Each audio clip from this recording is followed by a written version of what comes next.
누구도 저한테 하이다이빙을 해라고 말하지 않았고 강요하지도 않았고 이 어려움들은 제가 스스로 선택한 거예요.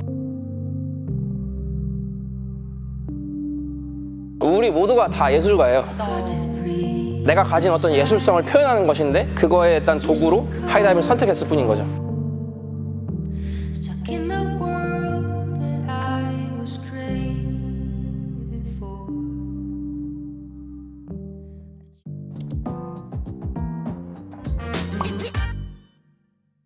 뛰어내리는 순간의 아름다움을 겨루는 스포츠 하이다이빙. 이거 정말 인간의 한계라고 보여질 정도로 볼 때마다 대단하다라는 느낌이 든데요. 그 대단한 도전을 여지껏 꾸준히 이어가고 있는 선수가 있습니다. 바로 최병화 선수입니다. 한번 만나볼게요. 안녕하세요. 반갑습니다. 네. 박수를 굉장히 건장하게. 네, 저희 시청자분들에게 카메라 보시고 인사 한마디 해주세요. 대한민국에서 최초로 하이다이빙이라는 운동을 하고 있는 하이다이버 최병화입니다.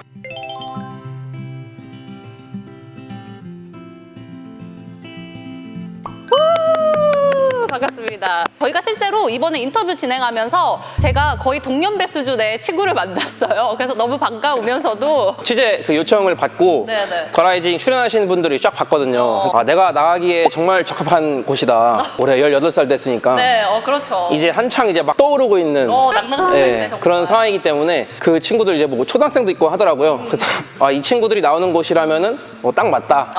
그래서 내가 다만 세월을 얼굴로 맞았지만 괜찮다. 갑자기 이렇게 나이가 많든 적든 저희 더 라이징에 꼭 거쳐야 하는 관문, 내가 쓰는 프로필 이거 받아봤고요. 이걸 기반으로 우리 최병화 선수에 대해서 한번 알아보도록 하겠습니다. 자, 먼저 91년생이에요. 당당해져요. 왜? 네. 그게 아니라 네. 앞에 18살이라고 했지만 우리는 이제 정직해야 되니까 91년생이에요. 네. 요새 나이 들어가는 거 어때요? 흥미진진하죠. 네, 너무 즐거워요. 약간 인생이 30살 또 전후로 많이 바뀐다라고 얘기를 하잖아요. 어때요? 본인이 느끼기에는요? 대중적인 어떤 그런 시각이잖아요. 근데 저는 그런 거를 느껴본 적이 사실 없어요. 나이가 어렸을 때부터 이제 나이가 들면서 상징적인 의미를 지날 때마다 저는 그런 거에 대해서 이제 위기감을 느껴본다거나 의식을 해본 적이 거의 없기 때문에 그냥 주변에서 친구들이 이제 그런 식으로 얘기를 해도 그런가 보다 하고 별로 사실 공감이 잘 안 돼요. 네. 아까 이제 앞서 오프닝에서 대한민국 최초의 하이다이버라고 소개를 해줬어요. 이걸 시작하게 된 계기가 궁금하거든요. 제가 이 하이다이빙이라는 스포츠를 운동선수로서 사실은 먼저 접한 것이 아니고 여행을 하고 자연을 좋아하고 자연 속에서 어떤 인간 본연의 모습을 즐기는 그런 라이프 스타일이었는데 그런 여행 과정에서 어떤 이제 영감을 접하게 되고 매체에서 이제 보면은 해외에서 이제 절벽에서 자유롭게 다이빙하는 선수들의 영상을 보면서 내가 이와 같은 퍼포먼스를 통해서 내가 전하고자 하는 바를 전할 수 있겠다. 이 스포츠를 시작하게 된 거죠. 우리가 흔히 익히 알고 있는 다이빙 같은 경우는 레귤러 다이빙이라고 해서 이게 최대 높이가 10m잖아요. 실제로 이제 올림픽에서 이제 공인이 된 것도 그 10m를 많이 이제 알고 있는데 이게 하이 다이빙 같은 경우는 그보다 17m가 더 높은 남자 같은 경우는 27m까지도 뛸 수 있고 여성 같은 경우 그보다 이제 조금 낮고요. 근데 그 27m가 아파트 10층 높이라는 얘기를 들었어요. 일단 그 얘기 듣는 순간 물어보고 싶었던 건 무섭지 않나? 두렵지 않나? 올라갔을 때요. 처음에 올라갔을 때 어땠어요? 너무 무서워요. 이거 방송에 얘기해도 되나? 젊은 친구들이 요즘 지릴 것 같은데요? 약간 이렇게 이제 하잖아요. 지리는 수준이다. 거의 그런 수준이죠. 너무 무서워요. 근데 이게 뛰다 보면 익숙해지긴 해요? 뛰다 보면은 익숙해지기도 하는데 사실은 익숙해지는 부분은 아주 그 작은 부분이고 높이에 대해서 생각을 할 겨를이 없어요. 왜냐하면은 그 높이에서 도약하는 순간에 내가 해야 되는 동작, 그 테이크오프 동작이라고 하는데 그 동작에 대한 생각을 해야 되기 때문에 그리고 그 동작을 하고 난 이후에는 몰입의 순간이에요. 완전히 그 동작에 몰입이 되어 있고 수많은 반복을 했던 동작이 저절로 나오는 거라서 그래서 입수를 하고 나면은 다시 이제 돌아오는 거예요. 저뿐만 아니라 세계적인 또 다른 이제 동료 하이다이빙 선수들도 사진 찍으러 이제 올라가잖아요. 27m에. 네. 그럼 야 무섭다, 야 밀지 마 하면서 다들 무서워해요. 저도 그렇고 처음 올라갔을 때도 너무 무섭고 무섭다는 생각이 들면은 물러나야 돼요. 저는 물러나야겠네요.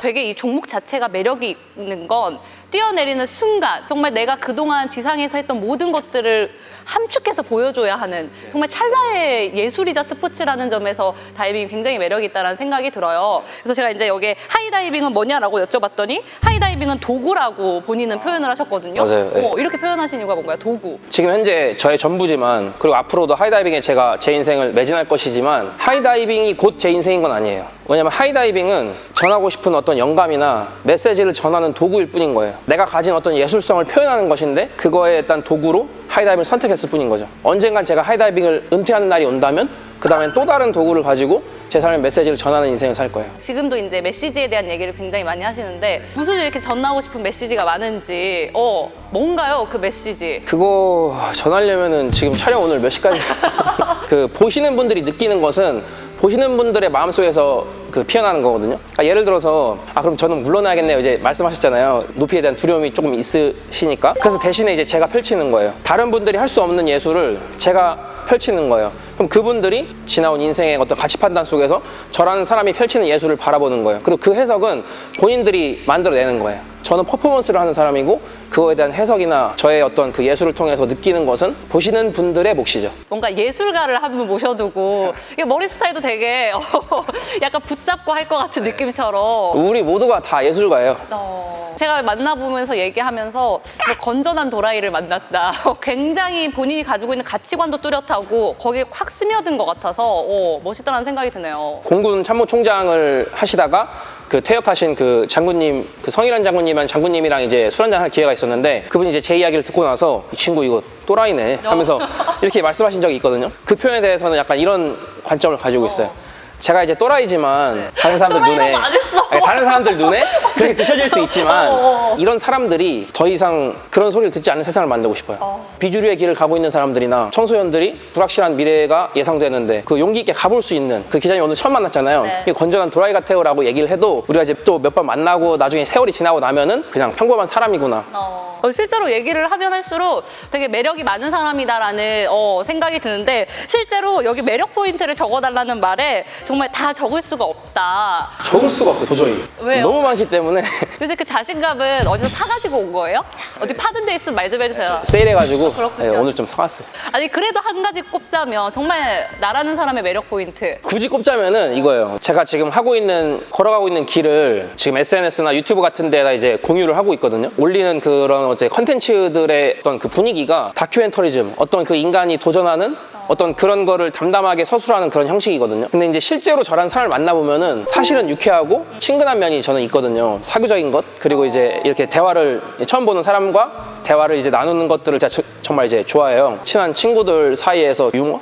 분위기 메이커 역할을 한다는 습관을 많을 것 같은 느낌이 좀 있거든요. 근데 습관을 적는데 고민을 많이 했단 말이에요. 그 많은 그 스포츠 분야에서 운동선수들이 본인들만의 루틴을 가지고 있잖아요. 네네. 그런 것처럼 이제 저도 이제 운동에 관해서 루틴이 있긴 한데 제가 그 우아람 선수를 정말 좋아하거든요. 다이빙을 하는 사람 중에 우아람 선수를 운동선수로서 존경하지 않는 선수는 없을 거예요, 아마. 프로페셔널한 그런 레귤러 다이빙 선수들에 비하면은 저의 다이빙 어떤 테이크오프의 내공이 더 많이 필요하다고 저는 스스로 많이 부족하다고 느끼거든요. 루틴이 생기면은 그거를 깨려고 해요. 왜냐면 아직은 제가 제 실력을 갈고 닦아 나가는 중이고 그 동작이 유년기부터 수십 년간에 걸쳐서 완성된 그 동작이 아니라고 생각하기 때문에 어떤 습관이 생기면 그걸 고쳐 나가려고 하다 보니까 사실상 이제 그런 루틴 같은 거는 저한테는 별로 없고 동작을 하기 전에 주변에 이제 다른 모든 통제되는 요소들을 없애고 싶거든요. 예를 들면 소리라든지 시야에 보이는 거라든지 뭐 이런 것들을 이제 최대한 없애고 싶어서 최근에 이제 제가 오스트리아에서 최초로 27m 다이빙을 성공했는데 거기가 이제 워터파크다 보니까 주변에 뭐 슬라이드라든지 쏘면은 사람들이 막 날아가는 이런 그 액티비티 시설들이 있거든요. 휴양지기 때문에 미끄럼틀을 뛰어내리면 막 깍 소리도 지르고 신나게 이제 막 서로 떠들기도 하고 하잖아요. 제가 이제 집중이 안 돼가지고 잠깐만 멈춰달라 부탁을 드렸다고 이제 양해를 구하고 나서 동작을 이제 한 경우가 있었거든요. 주변을 통제하는 것이라고 쓰려고 하다가 사실 통제라기보다는 저의 집중을 방해하는 요소들을 최대한 없애고 싶어요.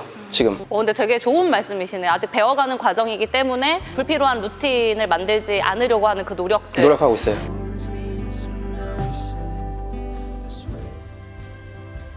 어려움들은 제가 스스로 선택한 거예요. 누구도 저한테 하이다이빙을 해라고 말하지 않았고 그러나 이것은 제가 하고 싶어서 선택한 일이기 때문에 그 과정을 많은 사람들에게 공유하고 싶고 함께 가고 싶고 그것들을 담담히 걸어내면서 이겨내고 싶다. 뭐 이런 생각이 더 지배적이죠.